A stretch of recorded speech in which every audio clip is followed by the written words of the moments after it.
नमस्कार भक्तांनो.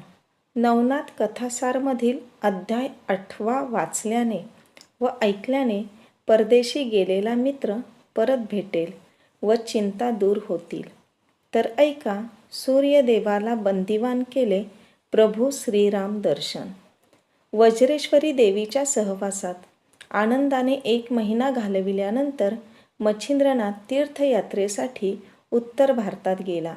सर्वप्रथम तो द्वारकेला गेला. तेथे गोमती नदीत त्याने स्नान केले. त्यानंतर शरयू नदीच्या काठी वसलेल्या प्रभू रामाच्या अयोध्येला तो गेला. अयोध्या नगरीत रामवंशातीलच एक राजा राज्य करत होता. त्याचे नाव पाशुपत होते. पाशुपत राजा स्वतः रामभक्त होता. एकदा तो पूजेसाठी रामाच्या देवळात गेला. त्याच्यासोबत नेहमीप्रमाणे त्याचे सैन्यही होते. मंदिरात अगोदर भक्तांचीही गर्दी होती. परंतु राजाच दर्शनाला गेल्यामुळे तेथील रामभक्तांना दूर लोटण्यात आले. त्याचवेळी दर्शनासाठी मच्छिंद्रही तेथे आलेला होता. माणसांच्या गर्दीत वाट काढत काढत तो पुढे आला. तो मंदिरात शिरू पाहत होता, पण तेथील पहारेकऱ्याने त्याला जागेवरच अडवले. त्याला तो पहारेकरी नको नको ते बोलू लागला. त्याने मच्छिंद्राचा मूर्ख, कानफाट्या, गोसावड्या या शब्दांनी उपहास केला. तो त्याला या नावांनी धिक्कार करून म्हणाला, "ए मागे हो, कुठे चालला आहेस तू? ए आंधळ्या, महाराज आत दर्शन घेत आहेत, हे तुला दिसत नाही का? चल मागे हो लवकर, नाहीतर फुकट फटके खाशील."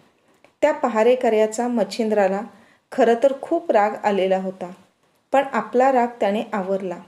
हा तर नोकर माणूस, तो हुकमाचा ताबेदार, त्याच्यावर रागावून काय साध्य होणार आहे? राजामुळे आपल्याला येथे थांबावे लागले आहे, त्याला शिक्षा करणे कितपत योग्य आहे? कारण तो तर लाखोंचा पालनकर्ता आहे. त्याचे नुकसान म्हणजे पर्यायाने प्रजेचे नुकसान होय. त्यामुळे राजालाही अतिशय कडक शासन करणे उपयोगाचे नाही, असे नाना विचार मच्छिंद्राच्या डोक्यात क्षणभरात येऊन गेले. आपला झालेला अपमान सहन करायचा का?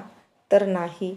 आपल्याजवळ असणाऱ्या सामर्थ्याची थोडीशी चुणूक दाखवावी, तर पुढे हे लोक कोणा योग्याचा अपमान करण्याचे धाडस करणार नाहीत, असा विचार करून मच्छिंद्राने कृती करावयाचे ठरवले. पहारेकऱ्याने मागे ढकलल्यामुळे तो गर्दीत मिसळला होता. त्यामुळे त्याच्याकडे आता कोणाचे लक्ष नव्हते. पण त्याला मात्र मंदिरात काय चालले आहे ते स्पष्टपणे दिसत होते. मंदिरात राजाने रामासमोर साष्टांग दंडवत घातला. तो पाहताच त्वरेने मच्छिंद्राने गुप्तपणे भस्मावर स्पर्शास्त्र मंत्र योजून ते भस्म राजाच्या दिशेने फेकले. मच्छिंद्र सिद्धयोगी होता. तो इच्छेला येईल ते केव्हाही करू शकत होता. त्याच्या स्पर्शास्त्राचा राजावर खूप प्रभाव पडला. स्पर्शास्त्रामुळे दंडवत अवस्थेतील राजाला कोणतीही हालचाल करता येईना. तो जमिनीवरून उठू शकत नव्हता. इतरांचे प्रयत्नही निष्फळ ठरले. त्यामुळे सर्व लोक आश्चर्यचकितच नव्हे तर भयभीतही झाले. एखाद्या योग्याचा निश्चितच येथे अपमान झाला असणार, त्यामुळे त्यानेच हे कृत्य केले असणार. योग्याशिवाय हे कोणीही करू शकणार नाही, असे जो तो म्हणू लागला. ही लोकांची कुजबूज मंत्र्यांपर्यंत गेली. त्यांनी त्या अनुषंगाने शोध घेण्याचा प्रयत्न त्वरेने सुरू केला. पहाऱ्याकड्याकडून झालेला प्रकार त्यांना समजताच ते सर्व मंत्री मच्छिंद्रनाथांच्या जवळ आले. त्यांचे चरण पकडून त्यांनी राजाला सोडविण्याची काकुळतीने विनंती केली. त्यांची मच्छिंद्राला दया आली. मच्छिंद्राने लगेच विभक्त मंत्रप्रयोग करून राजाला मुक्त केले. राजा उठल्यानंतर झालेला प्रकार समजून घेऊन तोही मच्छिंद्राला शरण गेला. राजाने त्यांची कीर्ती अगोदरच ऐकल्यामुळे त्यांना भेटून त्याला मनापासून खूप आनंद झाला. आग्रहाने अतिशय सन्मानपूर्वक रीतीने राजाने मच्छिंद्राला राजवाड्यात नेले. राजाने त्यांची मनोभावे कोणतीही अभिलाषा न ठेवता उत्कृष्ट सेवा केली. या सेवेमुळे स्वतः मच्छिंद्रनाथ भारावून गेले. तेच राजाला म्हणाले, "राजा, तुझ्या निरपेक्ष सेवाभावामुळे तुझ्यावर मी प्रसन्न झालो आहे. तुझी एखादी अपूर्ण राहिलेली इच्छा सांग, ती मी पूर्ण करेन. राजाला अत्यानंद झाला. तो मच्छिंद्रनाथांना वंदन करून म्हणाला, मी रामभक्त आहे, त्यांच्याच वंशातला आहे. त्यांचे जर दर्शन झाले तर मी धन्य होईन. मच्छिंद्राने ठीक आहे म्हणून सभागृहाच्या बाहेर जे मोकळे पटांगण होते तेथे राजाला नेले. आपल्याकडे असणारे वाताकर्षण हे अमोघ अस्त्र त्याने बाहेर काढले. भस्माची चिमूट धरून त्यावर मंत्र म्हणून ती सूर्याच्या दिशेने फेकली. अस्त्राच्या प्रभावामुळे रथाचा आधार असणारे वायुचक्र त्याच्याकडे आकर्षिले जाऊन सूर्याचा रथच खाली आला. सूर्याचे तेज अतिशय दाहक होते, त्यामुळे सर्वत्र अग्नी पेटला. सृष्टी जळू लागल्याचे पाहून मच्छिंद्राने ताबडतोब जलदास्त्राचा प्रयोग करून त्या भयानक अग्नीला सर्वप्रथम शांत केले.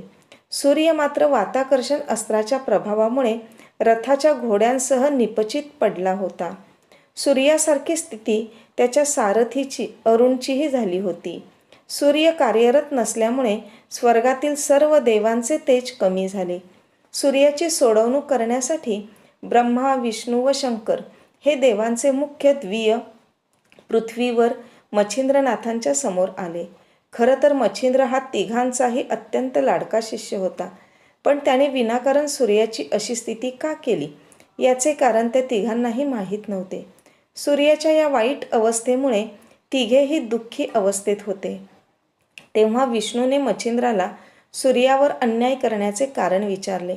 तेव्हा वंदन करून मच्छिंद्र म्हणाला, सूर्याने एकदाही त्याच्या वंशातल्या या पाशुपत राजाला मदत केलेली नाही. रामदर्शन करण्याची पाशुपताची इच्छा सूर्याने पूर्ण केली पाहिजे. तसेच पाशुपताला सतत उपयोगी पडले पाहिजे आणि मी रचलेल्या शाबरी विद्या या मंत्रकाव्यात नाममंत्राच्या ठायी राहून सिद्धी दिली पाहिजे. तेव्हा विष्णू त्याला म्हणाला, तू त्याला सोडव, तो यापैकी कोणत्याही गोष्टीला नाही म्हणणार नाही. हवे तर आम्ही तिघे तुला तसे वचन देतो, पण मच्छिंद्रनाथ अगोदर पाशुपताला सूर्याने रामदर्शन घडवावे, त्यानंतरच मी त्याला सोडवेन या आपल्या मताशी ठाम होता. त्याचे हे संभाषण प्रभू रामचंद्रांनी ऐकले आणि ते स्वतः बंधू लक्ष्मणासह तेथे प्रकट झाले. त्यांना पाहून मच्छिंद्र, पाशुपत या दोघांबरोबरच ब्रह्मा, विष्णू व शंकरांनाही अत्यानंद झाला. लगेच मच्छिंद्रनाथाने श्रीरामांना साष्टांग दंडवत घातला. त्याला उठवून रामाने आपल्या बाहुपाशात घेतले. मच्छिंद्रनाथानेचे पाहून पाशुपतानेही श्रीरामाला दंडवत घातले. रामाने आपल्या वंशजातील विद्यमान राजालाही आलिंगन दिले. त्या प्रसंगी मच्छिंद्रनाथ रामाला म्हणाला, प्रभू, तुमचे नाव त्रिलोकात श्रेष्ठ आहे. मी रचलेल्या शाबरी विद्या या मंत्रकाव्यात नाममंत्राच्या वेळी तुम्ही फळ द्यावे, ही माझी तुम्हाला नम्र विनंती आहे. आपल्याला जर ती विनंती मान्य नसेल तर तुम्ही स्वतःचे कोदंड सज्ज करून माझ्याशी युद्धाला लगेच तयार व्हावे. मच्छिंद्राचे हे वीरश्रीचे बोलणे रामाला कौतुकास्पद वाटले. तो युद्ध करण्यासाठी आलेला नव्हता. आपल्या मधुर वाणीत तो मच्छिंद्राला म्हणाला, मच्छिंद्रा, तिन्ही देवांची एकत्रित शक्ती दत्तात्रेयांच्या ठायी आहे. त्यांनी तुला सर्व विद्या दिल्या आहेत. सर्व देवांनी तुझ्या मंत्रांना सहाय्य केले आहे. तू पूर्वाश्रमीचा कवी नारायण म्हणजे विष्णूचा अवतार आणि मीही विष्णूचाच अवतार आहे. तुझे माझे ऐक्य अगोदरपासूनच झालेले आहे. मग मी तुझ्या मंत्रांना सहाय्य देणार नाही असे तुला का वाटते? तुझ्या मंत्रात माझे नाव जेथे जेथे येईल तेथे तेथे मी 52 वीरांपेक्षा जास्त सामर्थ्यासह माझ्या सर्व शक्तींसह सहाय्याला येईन. तू निश्चिंत राहा. तू माझ्याच वंशजाला माझे दर्शन घडविलेस. खरंच तू धन्य आहेस, परोपकारी आहेस. पण आता तू सृष्टीचा प्राण असलेल्या, जगन्मित्र असलेल्या सूर्याला सोडव पाहू. माझ्यासाठी नाहक तू त्याला आत्तापर्यंत अडकविले आहेस. आता त्याला सोडव. रामाचे मनमोही बोलणे ऐकून मच्छिंद्रा इतकाच सर्व देवांनाही आनंद झाला. त्याने लगेच वाताकर्षण मंत्र मागे घेतले. त्यामुळे सूर्य बंधमुक्त झाला, सावध झाला. तो सभोवती पाहू लागला तर त्याला सर्व देव दिसले. त्याने त्यांच्याकडे आपल्याला अडकविलेल्या योग्याला पाहण्याची इच्छा व्यक्त केली. देवांनी मच्छिंद्राला सूर्याची इच्छा ऐकवताच त्याने तात्काळ होकार दिला. त्याला सूर्याच्या दाहकतेची जाणीव होती, म्हणूनच त्याने चंद्रास्त्राचा जप केला. खबरदारीचा उपाय म्हणून त्याने पुढे व मागे 2 शीतल चंद्र निर्माण केले. त्याचबरोबर आपल्या सर्वांगावर थंड पाणी सतत पडत राहावे यासाठी पर्जन्यास्त्रही वापरले. एवढी सर्व सिद्धता केल्यानंतरच त्याने सूर्याचे दर्शन घेतले. सूर्याने त्याच्यासमोर विष्णूकडून मच्छिंद्रनाथांचा जन्म, गाव, अवतार कार्य आदीबाबत माहिती घेतली. विष्णूने पूर्वाश्रमीचा कवी नारायण ऋषी सध्याच्या कलियुगात मच्छिंद्रनाथ नावाने ईश्वरी कार्य करत असल्याचे त्याला सांगितले. ते ऐकून सूर्याला अत्यानंद झाला.